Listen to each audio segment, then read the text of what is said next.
มาทางนี้เขาเจ้ากำลังก่อสร้างอ๋อเครื่องข้างๆแต่เศร้าเลย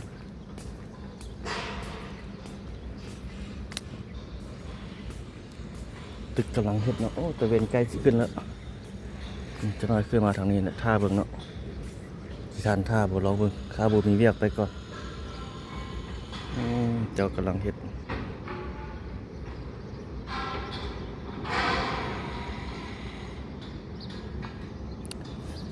เขตด้านหลังสังเจียงอันนี้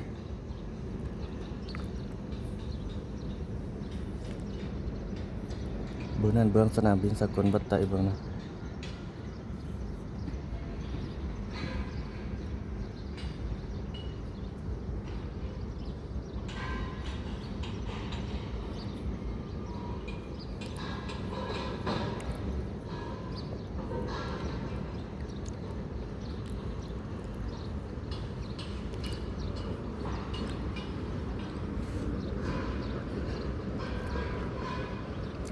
สูงเลยตัวนี้ก็ได้เนาะ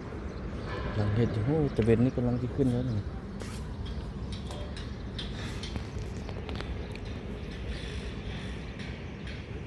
ถ้าเบิ่งตะเวนขึ้น นี่แดงๆขึ้นมาแล้ว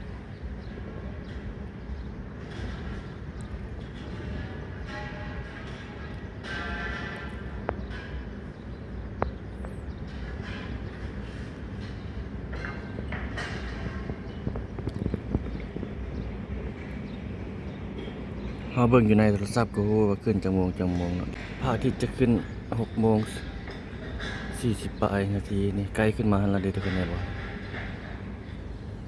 นี่ขึ้นมาแล้วตั้งกองไว้เด้อ ใกล้สิเฮ็ดตึกนะนี่ซอดๆออกมาแล้ว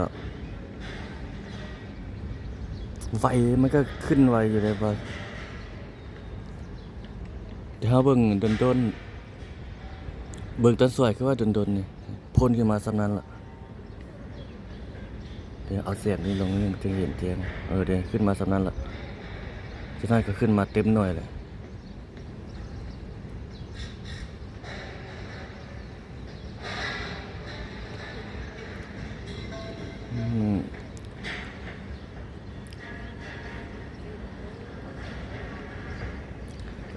ใกล้11ตึกแล้วนี่ขึ้นมาประมาณนั้นล่ะ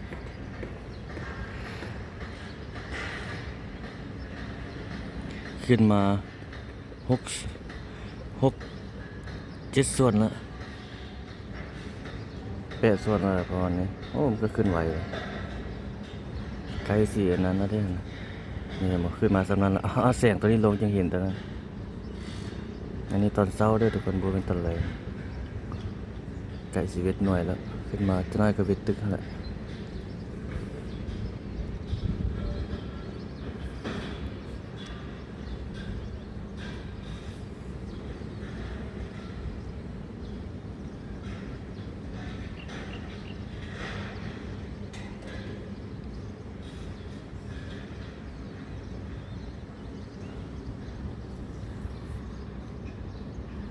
นี่11แล้ว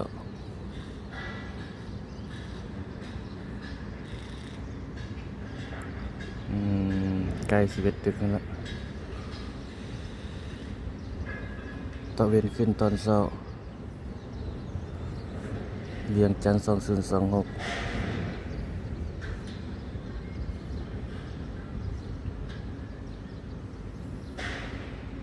โอ้แมงไม้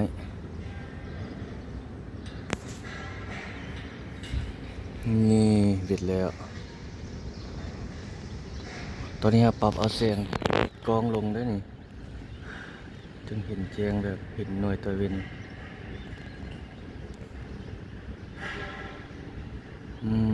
ปรับบัดนี้ปรับไหม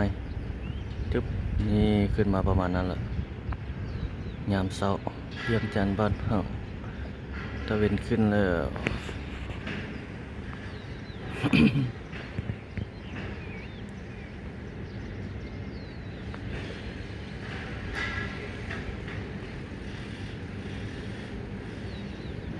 ตึ๊บ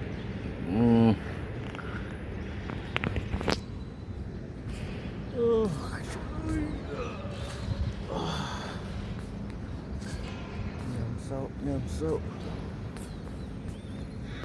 ประมาณนี้ทุกคนขึ้นมาถ่ายให้เบิ่ง ตะเวนขึ้นยามเช้าเวียงจันทน์บ้านเฮา